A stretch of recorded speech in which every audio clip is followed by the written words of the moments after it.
बोलो श्यावर रामचंद्र भगवान की जय। उमापति महादेव जी की जय। पवन सुत हनुमान जी की जय। सतगुरुदेव की जय। श्री राम जय राम जय जय राम। श्री राम जय राम जय जय राम। श्री राम जय जय राम। श्री राम जय जय राम। पिछले वीडियो में हम अपन ने सती जी के योगा अग्नि में शरीर त्यागने और पार्वती जी के हिमाचल के घर अवतार लेने की चर्चा सुनी। अब आगे चलते हैं। सारी नदियों में पवित्र जल बहता है और पक्षी पशु भ्रमर सभी सुखी रहते हैं। सब जीवों ने अपना स्वाभाविक वैर छोड़ दिया और पर्वत पर सभी परस्पर प्रेम करते हैं। पार्वती जी के घर आ जाने से पर्वत ऐसा शोभायमान हो रहा है जैसा राम भक्ति को पाकर भक्त शोभायमान होता है। उस पर्वतराज के घर नित्य नए नए मंगलोत्सव होते हैं जिसका ब्रह्मादि यश गाते हैं। जब नारद जी ने ये सब समाचार सुने तो वे कौतुक ही से हिमाचल के घर पधारे। पर्वतराज ने उनका बड़ा आदर किया और चरण धोकर उनको उत्तम आसन दिया। फिर अपनी स्त्री सहित मुनि के चरणों में सिर नवाया और उनके चरणोदक को सारे घर में छिड़काया। हिमाचल ने अपने सौभाग्य का बहुत बखान किया और पुत्री को बुलाकर मुनि के चरणों पर डाल दिया और कहा, हे मुनिवर, आप त्रिकालज्ञ और सर्वज्ञ हैं, आपकी सर्वत्र पहुंच है, अतः आप हृदय में विचार कर कन्या के दोष गुण कहिए। नारद मुनि ने हंसकर रहस्य युक्त कोमल वाणी से कहा, तुम्हारी कन्या सब गुणों की खान है। यह स्वभाव से ही सुंदर सुशील और समझदार है। उमा अंबिका और भवानी इसके नाम हैं। कन्या सब सुलक्षणों से संपन्न है। यह अपने पति को सदा प्यारी होगी। इसका सुहाग सदा अचल रहेगा और इससे इसके माता पिता यश पावेंगे। यह सारे जगत में पूज्य होगी और इसकी सेवा करने से कुछ भी दुर्लभ न होगा। संसार में स्त्रियां इसका नाम स्मरण करके पतिव्रत रूपी तलवार की धार पर चढ़ जाएगी। हे पर्वतराज, तुम्हारी कन्या सुलक्षणी है।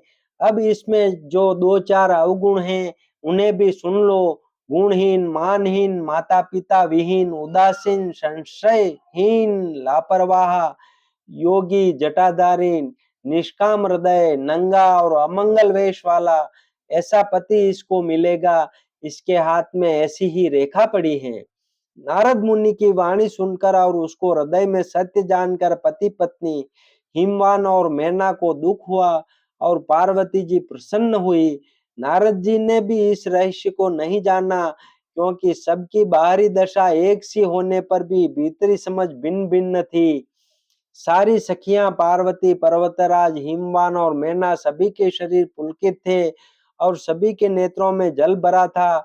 देवर्षि के वचन असत्य नहीं हो सकते, यह विचार कर पार्वती ने उन वचनों को हृदय में धारण कर लिया।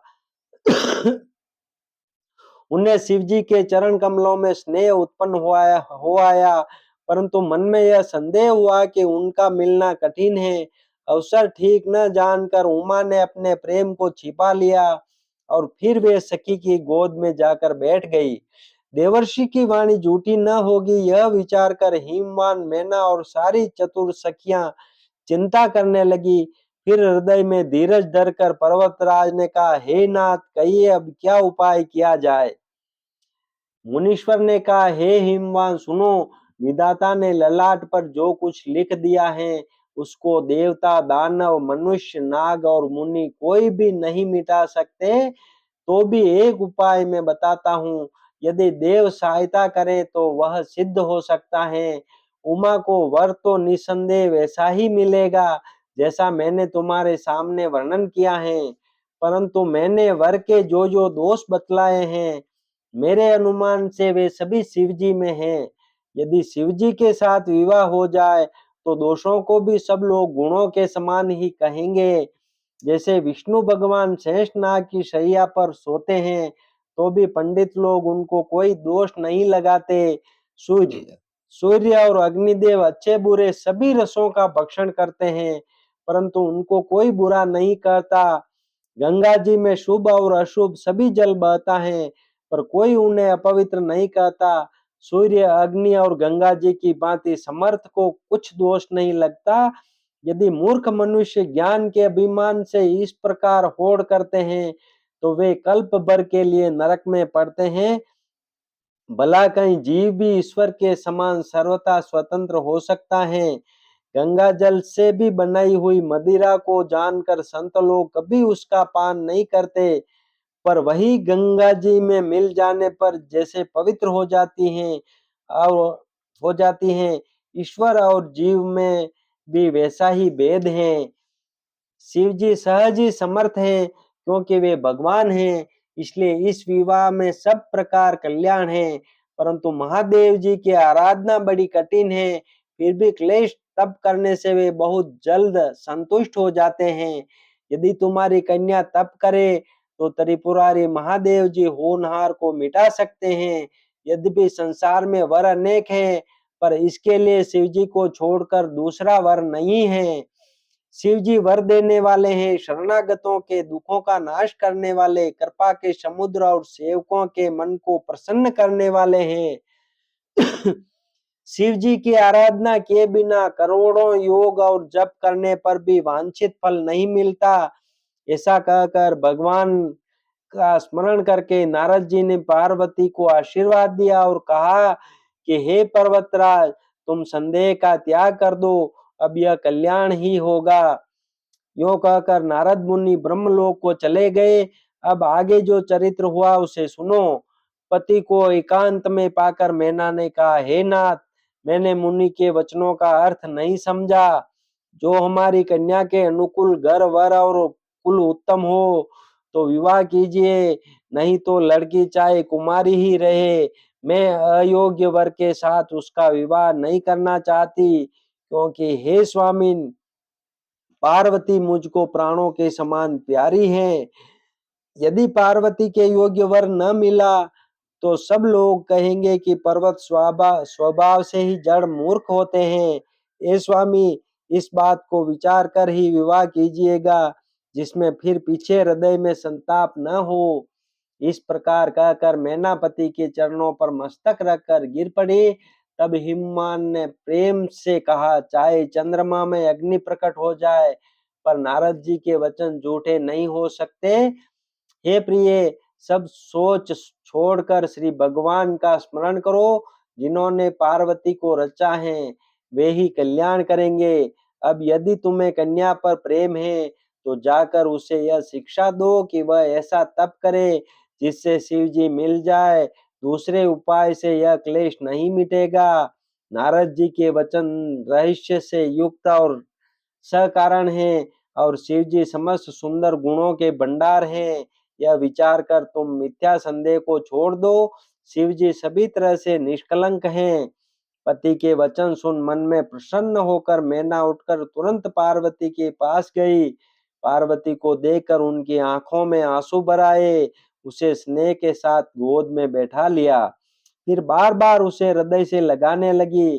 प्रेम से मैना का गला भर आया। कुछ कहा नहीं जाता। जगत जननी भवानी जी तो सर्वज्ञ ठहरी। माता के मन की दशा को जानकर वे माता को सुख देने वाली कोमल वाणी से बोली, माँ सुन, मैं तुझे सुनाती हूँ। मैंने ऐसा स्वप्न देखा है कि मुझे एक सुंदर गौर वर्ण श्रेष्ठ ब्राह्मण ने ऐसा उपदेश दिया है। हे पार्वती, नारद जी ने जो कहा है उसे सत्य समझ कर तू जाकर तप कर। फिर यह बात तेरे माता पिता को भी अच्छी लगी है। तप सुख देने वाला और दुख दोष का नाश करने वाला है। तप के बल से ही ब्रह्मा संसार को रचते हैं, और तप के बल से विष्णु सारे जगत का पालन करते हैं। तप के बल से शंभु रुद्र रूप से जगत का संहार करते हैं, और तप के बल से ही शेष जी पृथ्वी का भार धारण करते हैं। हे भवानी, सारी सृष्टि तप के ही आधार पर है। ऐसा जी में जानकर तू जाकर तप कर। यह बात सुनकर माता को बड़ा अचरज हुआ और उसने हिमवान को बुलाकर वह स्वप्न सुनाया। माता पिता को बहुत तरह से समझाकर बड़े हर्ष के साथ पार्वती जी तप करने के लिए चली। प्यारे कुटुंबी पिता और माता सब व्याकुल हो गए, किसी के मुंह से बात नहीं निकलती। तब वेदशिरा मुनि ने आकर सबको समझाकर कहा, पार्वती जी की महिमा सुनकर सबको समाधान हो गया। प्राणपति शिव जी के चरणों को हृदय में धारण करके पार्वती जी वन में जाकर तप करने लगी। पार्वती जी का अत्यंत सुकुमार शरीर तप के योग्य नहीं था, तो भी पति के चरणों का स्मरण करके उन्होंने सब भोगों को त्याज दिया। स्वामी के चरणों में नित्य नया अनुराग उत्पन्न होने लगा और तप में ऐसा मन लगा कि शरीर की सारी सुध बिसर गई। 1000 वर्ष तक उन्होंने मूल और फल खाए, फिर 100 वर्ष साग खाकर बिताए। कुछ दिन जल और वायु का भोजन किया और फिर कुछ दिन कठोर उपवास किए, जो बेलपत्र सूखकर पृथ्वी पर गिरते थे। 3000 वर्ष तक उन्हीं को खाया, फिर सूखे पर्ण पत्ते भी छोड़ दिए। तभी पार्वती का नाम अपर्णा हुआ। तब से उमा का शरीर क्षीण देखकर आकाश से गंभीर ब्रह्मवाणी हुई, हे पर्वतराज की कुमारी, सुन, तेरा मनोरथ सफल हुआ, तो अब सारे असह्य क्लेशों को, कठिन तप को त्याग दे। अब तुझे शिवजी मिलेंगे। हे भवानी, धीर मुनि और ज्ञानी बहुत हुए हैं, पर ऐसा कठोर तप किसी ने नहीं किया। अब तू इस श्रेष्ठ ब्रह्मा की वाणी को सदा सत्य और निरंतर निरंतर पवित्र जानकर अपने हृदय में धारण कर। जब तेरे पिता बुलाने को आवे तब हट छोड़कर घर चली जाना, और जब तुम्हें सप्त ऋषि मिले तब इस वाणी को ठीक समझना। इस प्रकार आकाश से कही हुई ब्रह्मा की वाणी को सुनते ही पार्वती जी प्रसन्न हो गई और हर्ष के मारे उनका शरीर पुलकित हो गया। याज्ञवल्क्य जी भरद्वाज जी से बोले कि मैंने पार्वती का सुंदर चरित्र सुनाया, अब शिव जी का सुहावना चरित्र सुनो। जब से सती ने जाकर शरीर त्याग किया, तब से शिव जी के मन में वैराग्य हो गया। वे सदा श्री रघुनाथ जी का नाम जपने लगे और जहां तहां श्री रामचंद्र जी के गुणों की कथाएं सुनने लगे।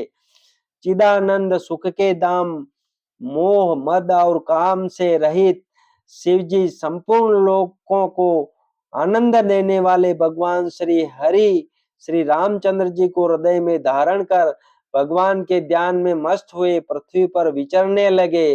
बोलो श्यावर रामचंद्र भगवान की जय। उमापति महादेव जी की जय। पवन सुत हनुमान जी की जय। सतगुरुदेव की जय। मात पिता गुरुदेव की जय। संत जनों की जय। भक्त जनों की जय।